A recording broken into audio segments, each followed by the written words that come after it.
couple guys that you asked for. So we can start with Jaelon Darden. Darden.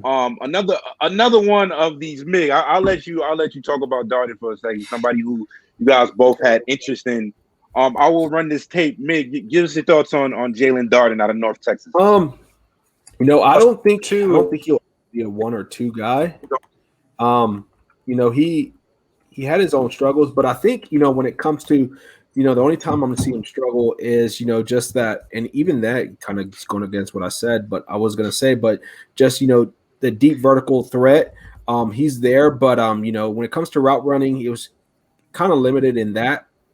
What does anyone got his size? I had it earlier.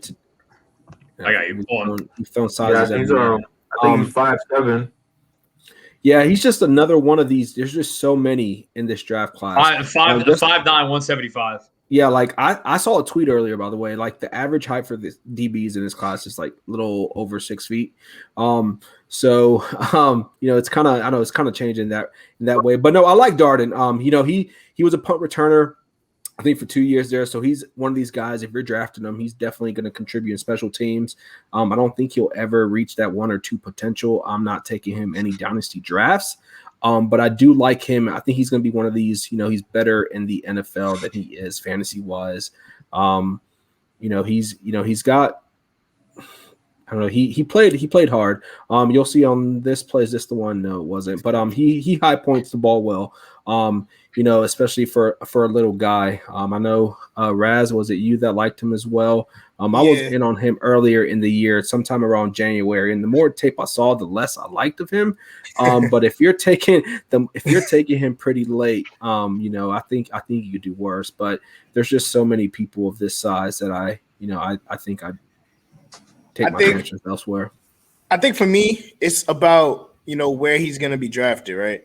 So like you're not drafting him high, and I think for somewhere where you're going to get him, probably 4th, 5th, 6th, like you're going to be able to get a person a player that's going to help your roster, whether it's special teams or if you're trotting out 4 or 5 receivers, he's going to be able to make a play here or there. Route running, that I feel like he has a lot of room for improvement on route running. Just throwing that out there to start. Like he's going to have to be able to improve his route running. But on intermediate routes already, he has enough fast twitch that he's able to get open just on that alone. So he's still pretty raw. And for someone that size, it's kind of tough because if you're that size, you need to come with a lot of that skill already to really succeed in the NFL. But I do think just the intangibles that he has and, the versatility that he has, just being able to help on special teams is going to get him on a roster. And then from there, he's going to be able to build on his wide out stuff. Yeah, it definitely depends on the team. If you're a team that's going to use them, running screens, bubbles, any of these breaking patterns, I think he can excel in that scheme. But he's definitely, like you said, a guy that's going to contribute to a team for sure. But, fantasy wise, I'm going to hold off on this guy.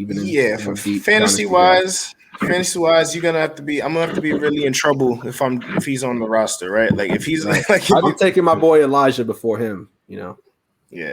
He had an insane season though. Like I know it's really easy to like scoff at it. He played at North Texas, but he had a great season. 19 touchdowns, 60, great. Like 100, like that's a 19 touchdowns in any college season. It's pretty damn insane. You know what I'm saying? There's a nose for the ball you have to have, to get up there. And I think